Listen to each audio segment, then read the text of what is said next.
Obviously, thanks and sorry for coming here. I didn't know 6 is very late at night. So I mean, well, to me it was expected because, like we're joking elsewhere, this thing did not just happen in a day. I mean, the conversations, discussions have been going on behind the scenes, and this was expected.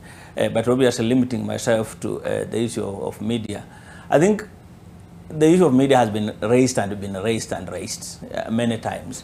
And sometimes it was wrong for the police what they did.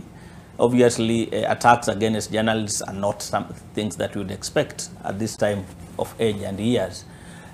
So that was not expected. Obviously, then we look at this consistency, because again, the issue of trust and the rest, but the issue of shutting down the media was not there, because we had a conversation since Friday at night when rumors started indicating, but we had long conversation with the DG, CA, Kiloba, and the rest at that level, and they assured us that there was not going to be any shutdown of the media or internet at all. So that was, but the media obviously was right to be suspicious and raise those issues, but us were comfortable in the sense that we have been assured that there was nothing going to happen in the sense of shutting out the media or internet. So we took his word. I mean, so that was it. But it was timely that the president again reassured people that they were not going to target media for whatever reason.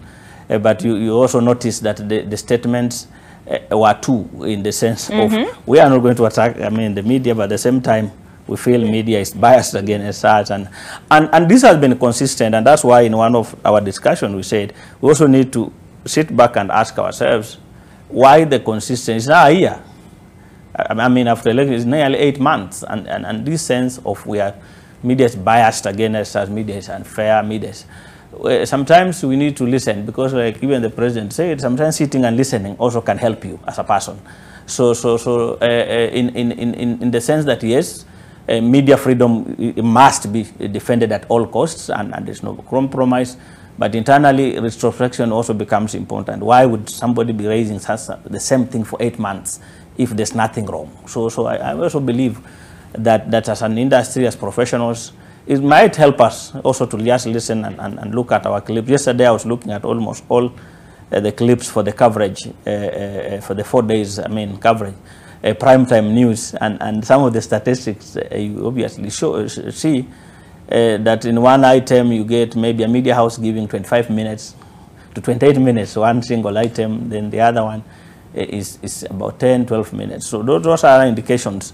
They don't mean necessarily unprofessionalism, but they indicate, and the reasons might be different, but we need to relook. I think the major thing which CEA raised, which Media Council has raised, is sometimes how, while there's editorial discretion, and that's purely your professional work in the newsroom, but there are articles in our own code of ethics, like, for example, glorification of violence. It's there in Article 18, I think, or something.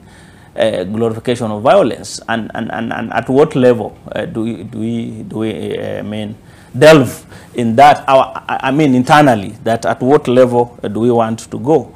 So those are questions that have no textbook answer. Some of them, they are made on a decision depending on a newsroom, depending on whether Olive today slept well or not. So sometimes some of those things are not easy. But generally, from what we have seen, other than the attacks against journalists, obviously dramatic events make better news than government statements, and that also is something that people must also start noticing, that even as they talk about media bias, but bias because of what? If there's lack of access to information, like in the 2-3 days of attack, there was no centralized place where government was giving centralized information on the progress on that. So it also becomes difficult for media to know where, in addition to a team that sometimes is more organized in terms of giving out the information.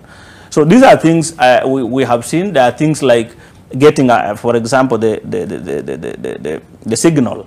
These are things that happen not necessarily because you are biased or you like one media house, but even, for example, during the inauguration of the president, all media houses were using one feed. That doesn't mean that media houses were favoring them. So sometimes even during the Thursday events, it was not that media is biased against the government, but that vehicle, which is purely a press vehicle, was providing a better link for the journalists to get information. So it was not that they were embedded. Also, these are some of technical issues we saw during elections. Media would get one link from one feed from one place. But these are things some people also don't understand. That's why we talk about media literacy. That people think that somebody just carries a clip and brings to NTV and plays it. I mean, news processes take a lot of time. And many times, sometimes the people, the cameramen, the video colleagues, and other people who are beaten in the field are not the final decision makers. Not all the photos they take or cameras are used. Because we would see, and we have friends, police friends, who are saying that they were targeting media because media was taking their photos when they were beating protesters, which might be used later against them in courts. But not all photos, not all videos that are taken by journalists are necessarily used in the media. So I think that relationship, and we need more dialogue, media security dialogues, so that people understand some of these things, how they operate. It's not easy. It's equally difficult for the journalists in the field. So when police think journalists are enjoying and they should be their target, because what is happening is a political contest. It's not a war between media and journalists. I mean, media and police. We are fighting a war that is not ours. I was seeing a clip of, I mean, we have a number of police officers who are injured, who are in hospitals. Some of them, we visited them yesterday, and you see it. But we are saying, you are fighting a war that is not yours. Now, the politicians have already met in their hotels and taken their tea, while you are now nursing because you are beaten. So we need also to see some excess. And one more thing is that obviously when the police have already been given in the financial and operational independence, and just in these a few months, this is what they are showing, then we must be very worried that how else is the civilian authority working, how police accountability, just like we are talking about the journalism accountability, but the police have a bigger responsibility. They are the duty bearers, and many times, not that people hate them, but sometimes people say that's their job to maintain law and order. And sometimes when they get injured in line of duty, I mean, it's not that people enjoy it. But when you start attacking journalists who are not armed, who only have a pen and a paper and a recorder, and you turn all your anger and frustration to them, then you are getting it wrong. All right, so we need to take a break, but I'll come back and get your sentiments on some of what Victor has said. Victor, the good thing is my sleeping patterns may not influence what we see on the paper or on NTV, because it's a team decision many times. Yes. We sit down as a team and we put our minds together. And then... At nation. Yeah. But there are media houses. You know, again, when we talk about media, we only talk about the big six, which have structures and editors and editorial conferences. But we have 200 radio stations in this country where the one person is the editor, is the chief in order, is everything, is a producer, controller, and he's the owner. So okay.